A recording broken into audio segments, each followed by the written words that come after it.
This recently uncovered photo of the Doheny Campground in 1969 is turning heads across South Orange County. Why?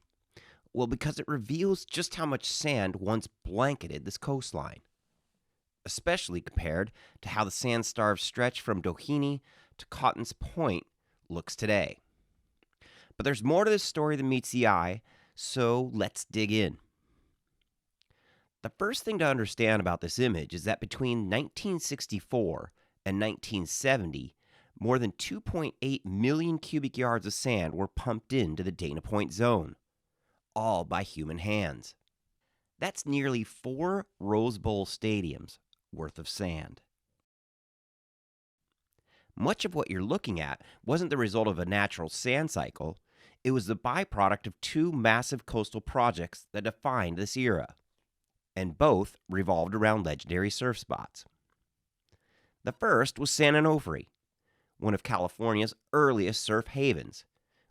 But in the 1960s, to make way for the new San Onofre nuclear power plant, massive sections of coastal bluff and beach were demolished. The sand that was excavated from that project was then trucked north and deposited along the Dana Point shoreline.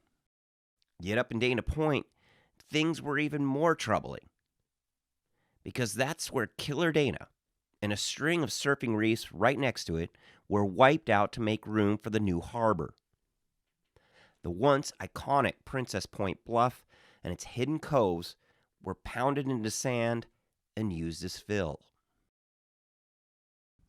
Back then, Mother Nature was capable of making decent-sized deposits in the region, and she did in 1969, which was a big El Nino year. But nothing like that has happened since, because over the past 6 decades, urbanization of the San Juan watershed, including 80 upstream dams and hardening of creeks, has choked off nearly all the natural sand flow. But for decades, all that artificial sand surplus from the 60s hid the problem. That sand surplus kept the San Juan Bight intact for more than 3 decades. But today the tables have turned, and this stretch of coast is suffering from a massive sand deficit. Natural sand flows were broken long ago by human activity. And once we've broken nature's supply chain, the only real fix is to become the supplier. Today, this is an issue facing coastal beach cities around the world. In Southern California, beaches are our biggest and most prized playgrounds. And big, beautiful beaches are also the best protection for coastal infrastructure. Maintaining the healthy balance of sand on our beaches is in our hands now.